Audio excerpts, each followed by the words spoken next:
Well, hello everyone, and thanks for tuning in.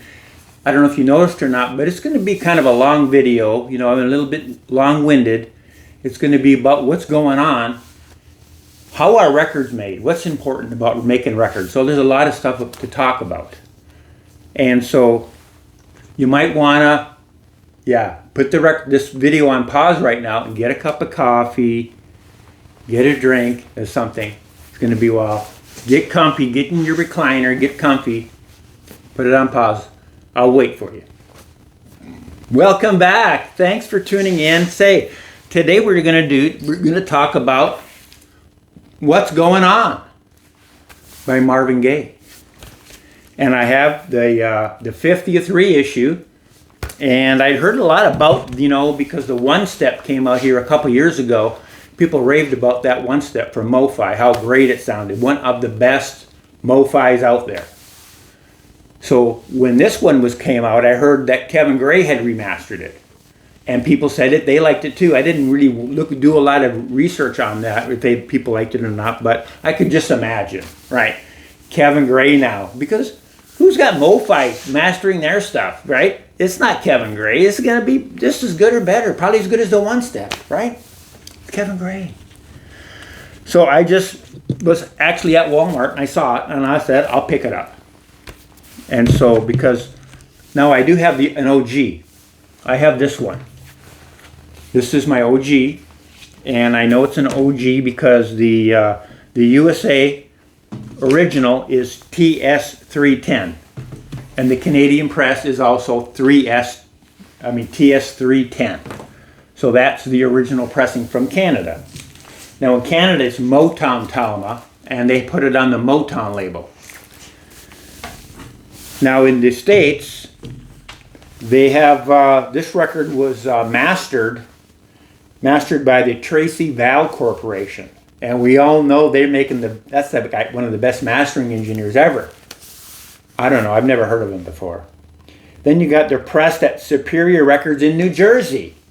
Right? They're making great records. No, I don't know anything about them either. Which I don't think they do make great records, because I did watch a video of Michael Esposito compared all of these records. Because after I listened to these records now, I put the 50th anniversary on first, and it sounds great. It really does. Then I put my OG on, thinking it's going to get destroyed. I listened to it, and I'm like, what's going on? I think my OG sounds better than the new Kevin Gray. Can't be. This is not true. How can this be? What? I was flabbergasted. So I said, okay, let me do a little more investigating. Oh yeah, there was a sticker on the back of that record. What did it say again? It said, made in the Czech Republic. Oh boy, here we go, Ron. You didn't do your homework on this. You went and bought a record not knowing what's going on. Right? What's going on? Going to be hearing that a lot today. So I know Kevin Gray's is on there, and it's from the analog. It's all the things that are hard to get. That's done. So what happened? Why is this not blowing the socks off of this OG that I got? Now I will say, after listening more and more, because I think it's Kevin Gray had said in a video that he was interviewed, he said with audiophile recordings, the longer you listen, the more pronounced the differences become. Because a lot of times you'll get a new record, or you'll get the digital version, you'll play one, you'll play the other, and you'll say, they sound the same. They both sound good. Of course, and so the more you listen to it, the more obvious the differences are. And then you really can tell. So I did listen to a number of times, and after a while, I could tell that, on the Kevin Gray, Marvin's voice was more fleshed out, more holographic, better image for his voice. But there's a problem with this record, and they have overdubbed. They've got the strings that are overdubbed on top, and I think the background singers are on top of it. Those don't sound good on either record. I don't know what they did with the One Step, because I've never listened to it. But I don't know if you can fix that part of it. But, so what happened? What happened to this record? So, I know it's pressed over there at GZ, right? And it's in the Czech Republic. Now, they make like 60% of the records for the world. And who else is making records? You know, we got Optimal, we got Palace, you got the record industry over there in the Netherlands, you've got MoFi, RTI, and you got QRP. And then there's other ones as well, and they're only making 40% of the records. Because this GG place is huge. They're making a lot of records. So I don't know what happened with Talma or Motown, who's ever responsible for producing the 50th anniversary of this record, right? Because they needed to have a little more lead time. They needed to realize that RTI was going to be busy, that QRP is currently sending records to get pressed at RTI because they're so busy. So you need to give these people lead time if you want to get a record made, pressed at RTI or QRP. Well, they didn't do it. They got Kevin Gray to remaster it, but they couldn't get it made here. Or they didn't want to. I don't know the business decision, but I just know they didn't do it when they should have, obviously. They would have made a much better record. But they didn't do that. So they got it pressed at ZG. Now, where was it plated? Because this plating thing's a big deal. Right? Plating's a big deal. For instance, the Blue Note records that we all love, that they're being reissued. Kevin Gray's doing those, right? Kevin Gray is remastering all those tapes that Rudy Van Gelder made. And the ones that are pressed at RTI, they're plated and pressed at RTI. Those are the Tone Poets. And we all love those on the Stoughton jackets and everything. The gatefolds are gorgeous, and the price is just, you can't beat it. Then they have the Classic series, which is made at Optimal, right? So who's doing the plating? See, this is the thing. We know two parts of it, but the other part is really important, is the plating. Who's doing that? Well, I imagine during the process, because, you know, the people over there at Blue Note, they wanted to reproduce what Music Matters had done with the Tone Poets. They wanted, you know, Kevin Gray to remaster it. They wanted the Stoughton jacket. They wanted RTI to press it. They wanted to reproduce that because it was such a good package that Music Matters was putting out of the Blue Note stuff. So when Blue Note says, hey, we can do that ourselves. Well, we won't need other people involved in it messing up our stuff. We'll take care of ourselves. And they're making fantastic records. So getting back to the plating. Who's doing the plating? Is it Optimal plating the records? Or is it somebody else? So I imagine what they did in the whole process, they sent some lacquers over to Optimal and say, hey, can you plate these, do some test pressings, and let's see what you got. And when they got them back, Kevin Gray's like, there's no way. We've got the same thing. We sent the lacquer over to RTI. They plated it. They pressed it. Listen to theirs.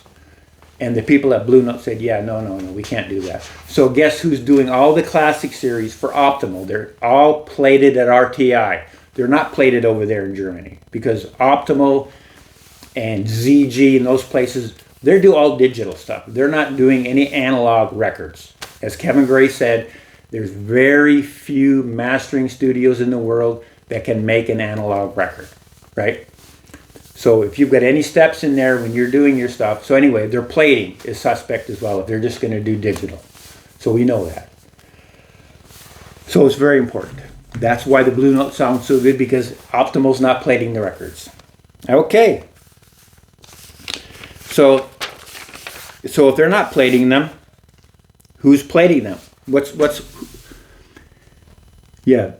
That's been the problem. So I didn't know who plated them. So I started looking on the internet, right, about who did the plating of the record. I'm doing Google searches, and I'm getting some videos, some YouTube videos popping up. And I hadn't watched these videos before, so I thought, well, maybe I should listen to these guys and see what they got to say about the record.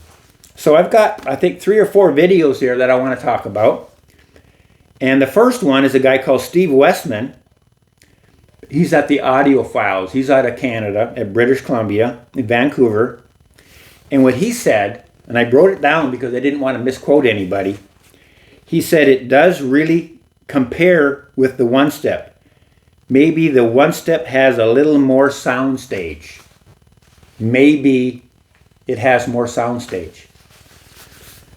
So he's basically saying, and what I'm reading here, this 50th and the one-step, they sound very, very close.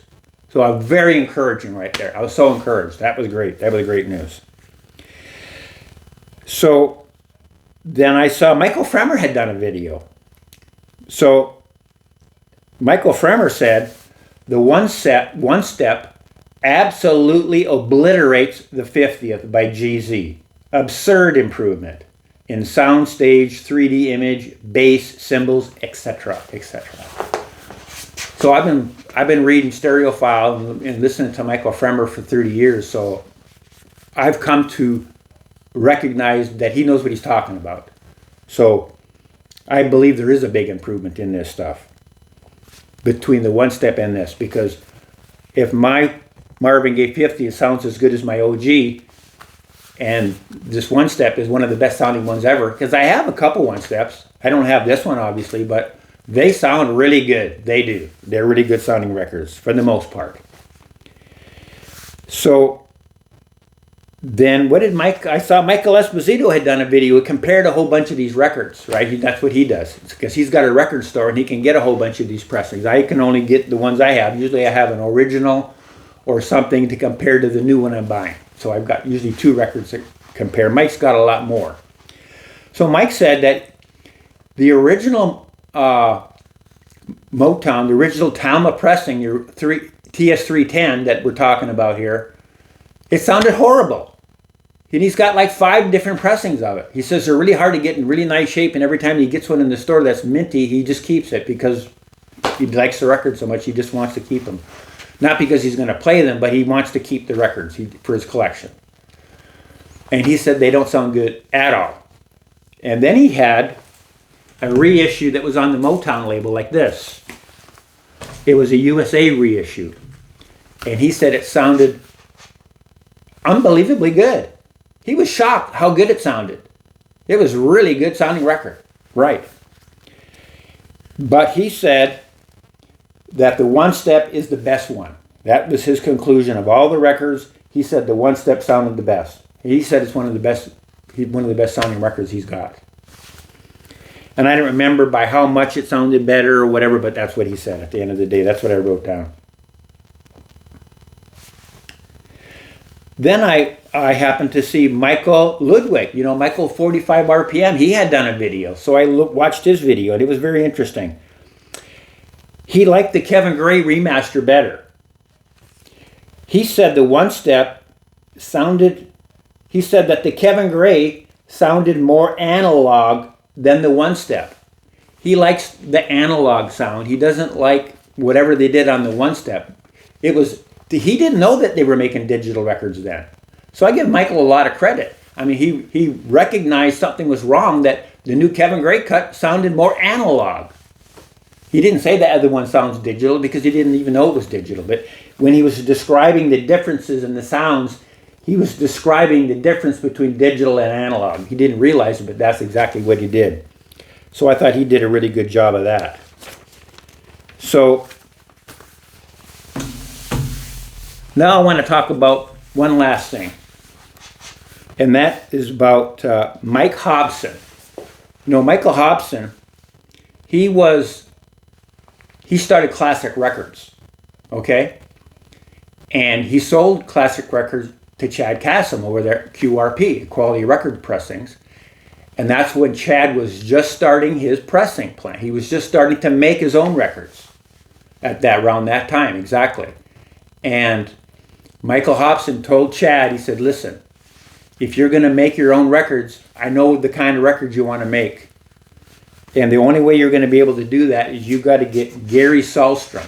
He's working over right now at RTI. Do whatever it takes. You're going to need that guy to help you make the best records in the world, because he knows how to plate records. This is why RTI is so good, because Gary Sahlstrom trained those folks over there at RTI how to plate records. He's over at QRP. he's trained those folks over there how to plate records. And there was a show here a while back on YouTube. It was Chad and I think Kevin Gray and Bernie and Gary Sahlstrom and a couple guys from RTI. It was a round table about how really hard it is to make good records. All the problems that they have about making records. And Chad had told a little story during that video how he found out that Gary was going to leave. And he was going to go over to Vinyl Me Please, because Vinyl Me Please wants to start making audiophile records. And so they've been paying attention. They know Gary is the genius at how to plate and how to make the best records in the world. So they enticed him to go over there. And Chad found out, and he went to Gary and said, "You can't leave. Who's going to make my records? You can't leave. What is it going to take? You got to stay here and help me." And Gary said, "Listen, Chad, don't worry. I haven't plated any records here for a long time. Those boys working here, I've trained them all. They are fantastic. You don't have to worry about a thing." He said, "Really?" "Yeah, don't worry, Chad. It's going to be fine." So Chad said, "Man, I was so relieved, but at first I wasn't letting Gary go because I know how important he is to plating records." And so that's the missing ingredient here. That to me is why this one isn't as good as it could be. Because, they're making records at Optimal, they're making them, and they sound great. Why? Because Kevin Gray's mastering it, and they're plated at RTI, and then they're pressed over in Germany. Or CG or whatever. That's the missing step here. That's what happened to that record. This is why, to me, this record should be better. And I don't know, because those lacquers are only so good for so long. You cut the lacquer, and they want to get the plates made that night. You want to get them made right away, as fast as you can. That was one of the things Bernie had talked about in the video, and that they wanted, when they cut those lacquers, they want to get them right away to the plating facility and get them plated SAP. So because that's important to do. Plating is very important when you get that lacquer done. So that's what's going on. I hope you enjoyed the video, and thanks for watching. Bye for now.